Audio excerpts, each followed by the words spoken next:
I found out my BF had been sending thousands of dollars to girls he's talking to online. I moved from Indonesia to Australia almost 1 year ago. I have never been in a relationship before and decided that I am ready to date now, part of it because I don't have family or many friends here and it can get really lonely. So I downloaded Tinder because why not, met a guy that I really like and feel like I clicked with him from our first date.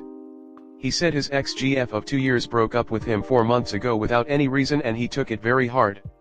And that he's not looking for hookups and only date to find someone to be in a serious relationship. After seeing each other for 3 weeks I think I know him enough to only want to see him exclusively and ask if he wants to take our relationship to the next level and be my boyfriend.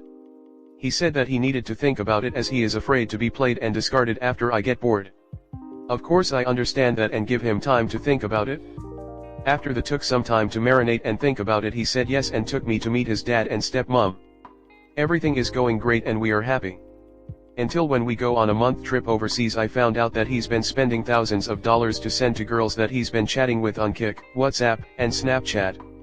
I was shocked as when he's with me we split everything 50-50 as he told me that he's poor, but I don't care because I love him for who he is and not for his money. I asked what he sent the money for and he said it was just to help them because they're from third world countries and struggling. He deleted every chats that he got so I don't know what the money are for. I don't know if they ever meet up. All I know is what I see from the bank statement that I secretly check, when he asked me to send myself back my money. And on top of that I saw his texts that has been chatting a girl that he met at an apartment viewing and asked her to dinner. And since the 5 months we've been together we only ever been to fast foods drive-through and we take turns on paying.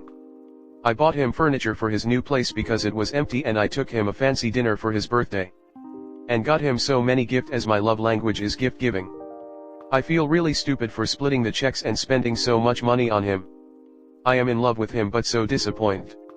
How can he is so willing to spend so much money on other girls but will not spend a single penny for me? I feel like it is obvious what to do here. But I am so attached to him and don't want to let him go. He promised that he will change and will get me anything I want in this world as long as it is in his power. Should I believe him or leave? Comment. I'm sorry. He's using you to subsidize his bills so he can afford to give other women money and gifts. Please stop this immediately. You deserve so much more. You see it loud and clear but you just need some validation. And I think the mystery of why his ex left him suddenly is revealed. The whole "I don't want to be played" line was a nice touch because it is a reflection of what he's doing to you and what he did to his ex. 4 months is no time at all. Also take into consideration that you are to the point where you are secretly checking his bank statements and going through his text. Is this how you want to be with a partner in life? There is zero trust. Finally he doesn't understand the ramifications of his actions and how much he betrayed your trust. Because he said "I'll get you anything in the world." You can't buy your way out of major indiscretions just like you can't buy your way into trust. Unfortunately some people you invest in will be a disappointment. This is a guy that has lied the entire time you've known him. Honestly, to believe him at this point would be beyond naive, it would be self-destructive. I get you invested a lot in him emotionally but rather than see that as him being special instead let it show you are ready for a real relationship, one he can't offer. Go back on the market, keep your eyes open and see how it plays out. So what is your needs? Be aware of potentially being a people pleaser and doing things for others. Whilst getting nothing in return is very noble, it can create an imbalance in relationships, resentment, and guilt. As a people pleaser I have learned to give to myself and not rely on others for my needs. I give what I want to give but insist on respect, honesty, trust, and open communication. Here is a healthy relationship guide. When people show you who they are, believe them. It may take time but I promise there are genuine guys who won't take advantage of you out there. But if you stay with this one, I can promise he will continue to use and abuse you. Leave. He should be bringing you money and take care of you. He's using your money and kindness. Please leave. Don't wait for him. Don't wait. Ask for money. Who cares what he owes you? It's leave him now. Move on. I grew up in Jakarta and did most of my education at the international school there. Know what one of my son's first bahasa phrases was?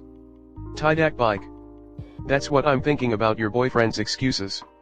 I'm also red flagging him buying him furniture while he's sending money to these women for reasons I genuinely don't believe.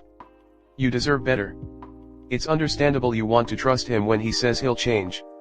When we love someone our reason and ability to see them realistically goes out the window. Take a step back. Would you want a family member or friend to be dating someone like him? He spent thousands of dollars on random women and none of it on you. So sorry this is your first experience in a relationship. There are better men out there than your current boyfriend. That sucks that's your first experience. I always find when PPL saying certain things like I'm afraid when you get bored you'll use me, which might be trauma, but man, when I hear stuff like that it's about them. Like PPL who tell you I'm a good guy. If they were a good guy they wouldn't have to tell you, they'd show you. It's like weird deflect. But yeah, nah, PPL shouldn't be giving large sums away like that, and only to women. He's buying something from them, which is their time or attention. Or photos and elaborate role playing. Especially since he doesn't have money. Like it's one thing to be wealthy and then maybe gift money has a little more value. But not some broke dude you're trying to date. Next story 2. I and my wife fight a lot. How do we move on from harmful words? For context, I came home from work with the kids last week while my mill was home. I called my wife and said, have the kids coming home now, did you happen to pick me up a dish when you went to the restaurant? She didn't, which was fine. I was simply asking so I can figure out what to eat when I get home. As I walked through the door, I was berated and yelled at for asking a dinner question, and the kids were of course just being kids, yelling and screaming, adding to the noise. Once my mill said you need to learn some respect, I knew I was so heated I needed to walk away before I said something bad. I get the kids in their chairs for dinner and I go upstairs to cool off. Over the next 5 minutes my wife calls down, your son wants you, come get food now, to get me to come back down, but I'm still not cooled off yet. My wife comes upstairs and yells for me to go downstairs. She calls me names, etc. I've never said this word before to her, and man did it echo. I regret saying this a lot. It was in the moment and I'm sorry for it. Ever since we've been in a downward spiral. Last night we got into another argument and my wife said she needs to talk to her therapist to help her work through the occurrence of me calling her. I sent this morning to my wife, copied and pasted. I was mad last night because of what you said. When you said, I have to talk to therapist about it, it made me feel like someone else was in our relationship. After going downstairs, I calmed down and meditated on what you meant. I know you meant that you need to process what happened when I called you a bad name, and I get it. I'm sorry for being mad. When I sent you those articles about signs of a positive or negative relationship, I legitimately saw the good outweighing the bad in our relationship, but when you looked at it, you saw the bad outweighing the good. This concerns me because it was meant to show you that our relationship is actually doing okay. But you interpreted it as our relationship being bad. I think one of the things on the list of topics to bring up to therapist is interpretation and perception of the world around you. I can't control anything that goes on in those talks obviously, and this isn't me trying to control you. I'm bringing up a concern of mine that I've had for a long time. I feel like you perceive the world in a very negative light and always assume the worst. I feel like doing this harms your mental health. Is this actually true? I have no idea, but that's how I feel. How I feel we move on from our fighting, give each other space and time. I personally have a hard time with this because I always want to be up your ass, figuratively speaking. I also don't hold grudges and try to move on as quickly as possible because that's who I am. In my mind, life is too short to be angry. So I'm leaving the ball in your court. It can be as small as saying, throw away 402821995, when the kids go to bed, let's look at happy things, or let's watch a show, or sit next to me while I read, or whatever.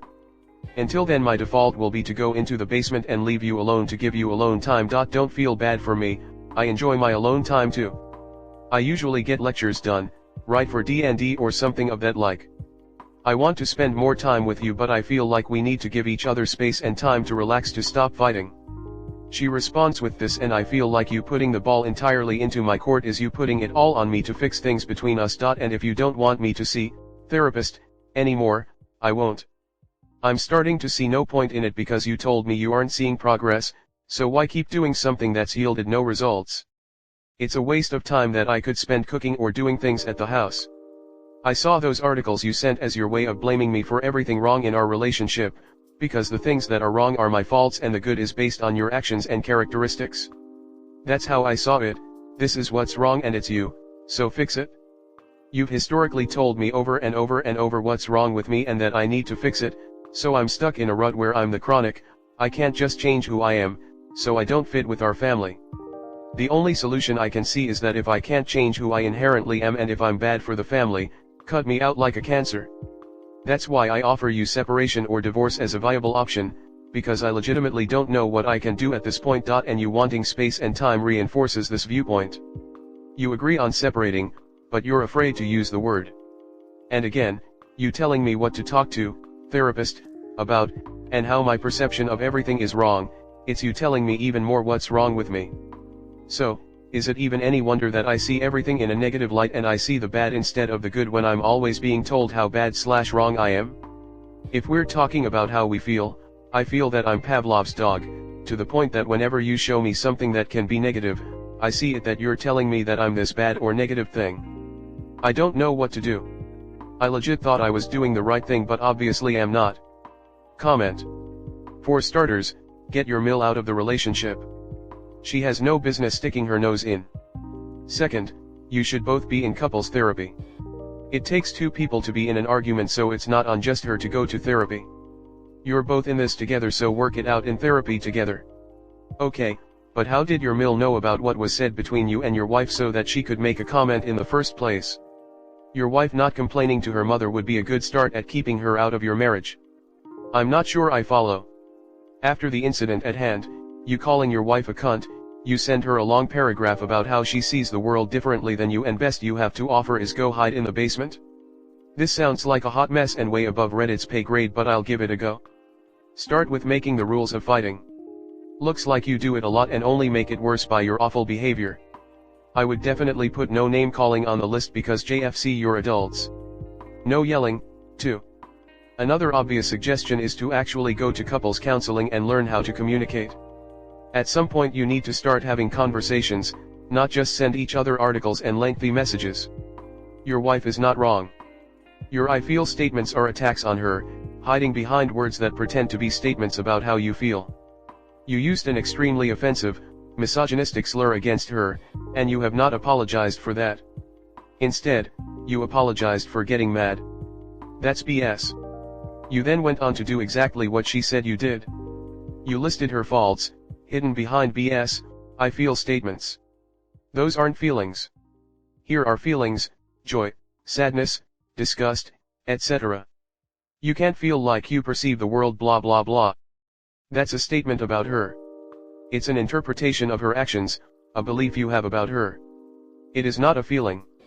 You also talk about how great you are, not holding grudges and being ready to move on, from behaving like such an asshole, implying that she falls short of your high standard.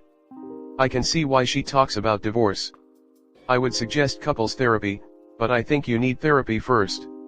Couples therapy doesn't help when one person is convinced that they are perfect and the other person is the source of the problem. Kind of went through this with my wife. The only thing that worked was a couples therapy session where we truly realized we have to stop keeping score. We had to realize what we do for each other. Not to do for my wife, so she would have no choice but to say yes to what I wanted later. That doesn't work.